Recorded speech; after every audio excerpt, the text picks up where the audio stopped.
Welcome to No Compromises, a peek into the mind of two old web devs who have seen some things. This is Joel. And this is Aaron.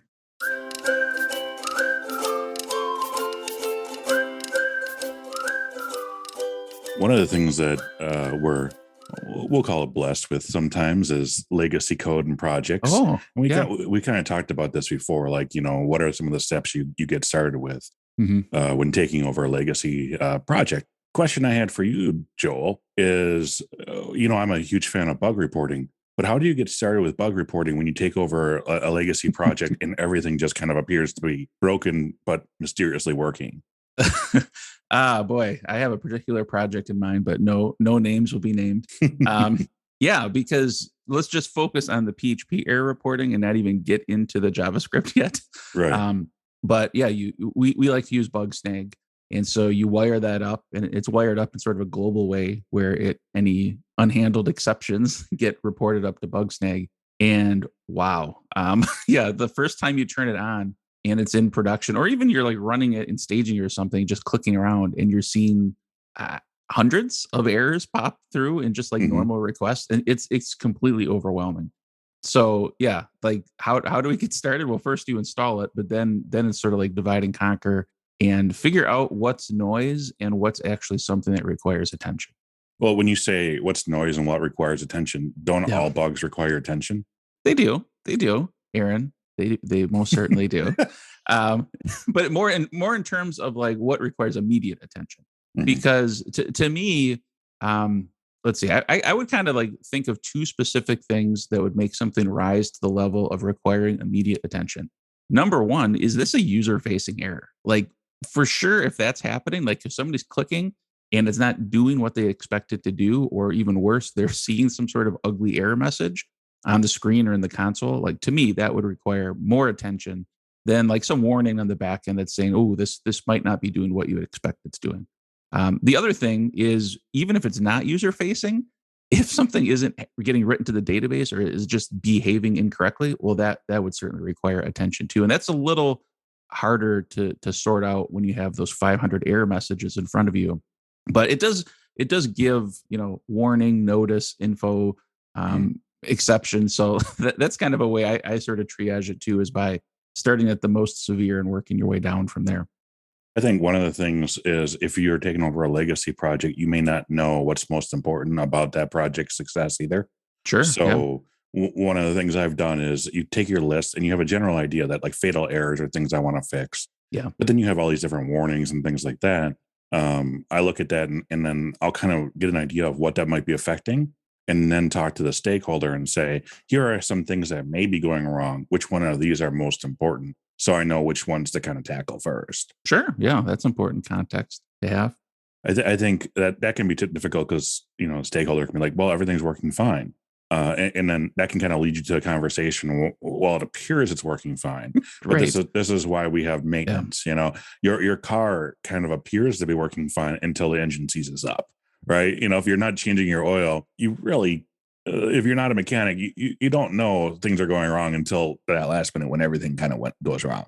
So you kind of mentioned you get your bug reporting in there, you do a form of triage. Yeah. And then you mentioned there's different levels. Do you get to the point where you try to fix all of the errors, or do you get to a point where you look at certain errors and you just say, I'm going to mute those? I feel like this question is a trap because I definitely have muted them, but I know it's not good. And one of the things I like about Bugsnag is you can mute for a period of time, because it can just be honestly just noise and annoying to see a bunch of warning and notices come in that you're not going to do anything about for at least in the next 2 weeks. But generally speaking, I'd prefer not to have to do that. And maybe one comment specifically about triaging.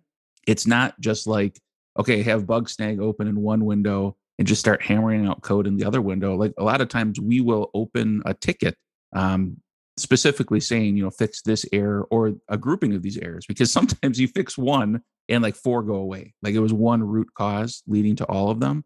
So, we won't necessarily open, if in the case of 300 different errors, we won't open 300 issues, but we might have an issue that we're going to tackle that says, fix these 5 unhandled exceptions, or fix the top 10 most common occurring warnings, or things like that. Just so it's tracked and it's a little less flying by the seat of your pants trying to put a fire out, because in reality, those errors have been there for years. Like if we're inheriting the code base, like it's not something you have to drop everything to do. It still fits into like our normal scheduled work routine.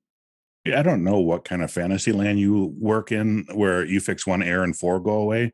My experience with legacy code has been I Well, fix the one error and then I push that out to production, and then turns out I get 3 more errors further down the script. I'm like, how would I have known that? So well, I don't trust you now. no, it does happen, Aaron. It definitely happens. But you're right, and that's actually bad when we fix something that we saw in Bugsnag, like we know it's a bug, but the client doesn't think anything's wrong, and then yet when we fix it, like now they see something not working. That's horrible. Like try to avoid Mhm. that. But it is also a good reason why you want to communicate why you're doing this and when you're doing this with the client, so it's not just blindsiding them. Like, oh, you're just in there messing around and you broke something. It's like, no, we're doing this important work, and it is possible we might break something because this thing is so mangled and uncontrolled right now. Sometimes when you get it into shape, you do actually cause some issues along the way, but we do try to minimize that.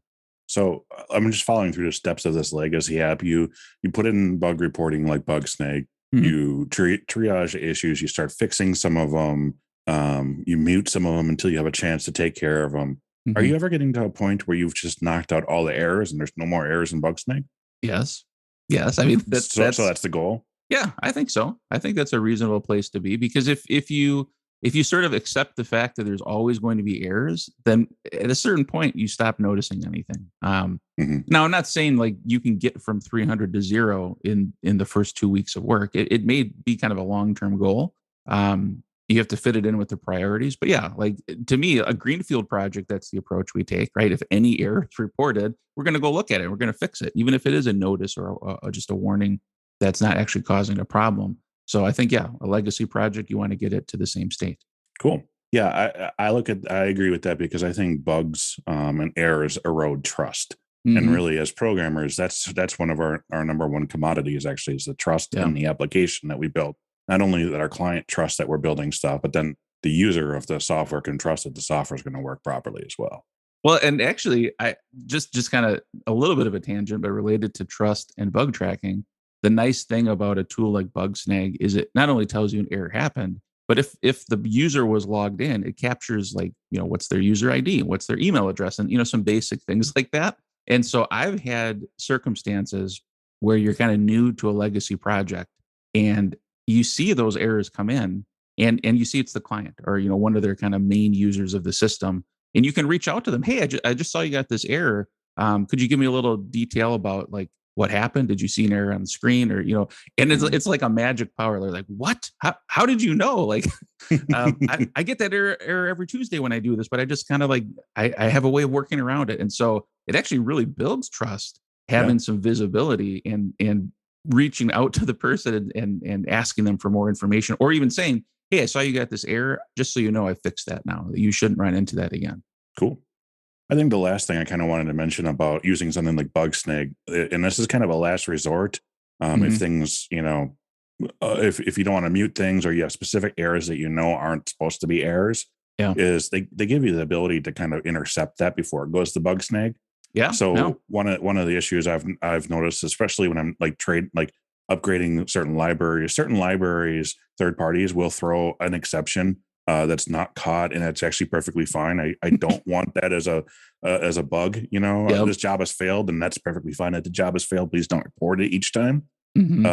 And so you can write things in your bootstrapping code into the bug snake handler to say if it's this particular type Yeah. of exception, or remove this information for like security, or add additional context and Hmm. information as well. So I mean that's another thing too. You talked about tracking the user.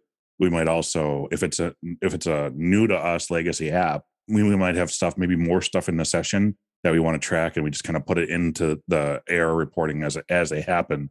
Yep. Because I would like to know what I can't think of a particular example, but like, well, what group membership they had, or what were some of what step along the progress were they, if the URL doesn't properly say it, or things Yeah. like that. You can also add that in. Yeah, the one example I thought of that we did this recently was like a PDF rendering library that I think hadn't been Mhm. updated since PHP 5 days. And so it was throwing a bunch of warnings, or I can't remember if they were warnings or notices, but it was like, we're never going to fix this. We're Right. eventually just going to replace this library. And so we could have muted it, but I think they were all different enough because of the Yeah. dynamic nature of the PDF generation that muting it on the Bugsnag side didn't work, but intercepting it on the client side or on the server side did the trick. I think that's a great tip.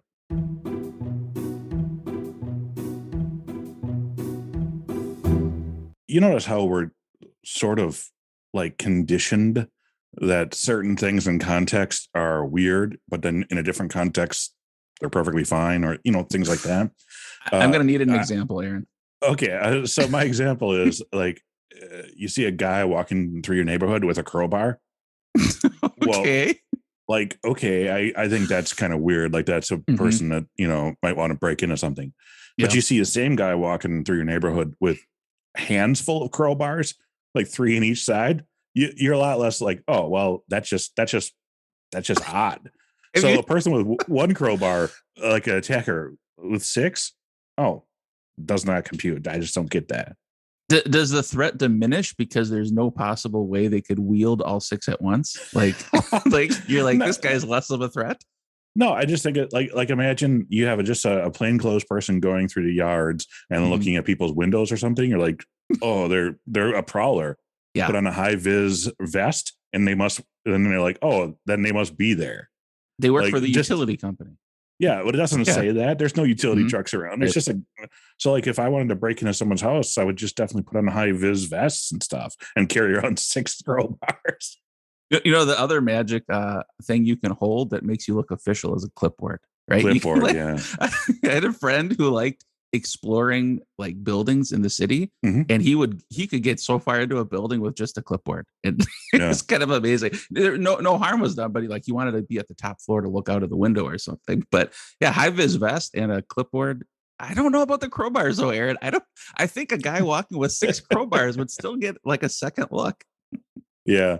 I had to participate in a security attempt one time at a place I was working. And one of the things I did to get into the back door where there were smokers is I walked up with 3 cases of water. I could barely Okay. hold them. And I'm like Yeah. stumbling through the door. I'm like, hey guys, can you get the door? And they're like, yep. And it was all security badge Oh, stuff, but I just had 3 cases of water. And they're like, oh, well, no one would try to break into here with 3 cases of water. Guess what? A thirsty person would. that's right. That's right. They would. They're going to be sweating. What if you wanted to learn from us, but you just didn't want to hear our voice anymore? Well, then you can hear it in your own voice when you're reading one of our books, which you can get at masteringLaravel.io.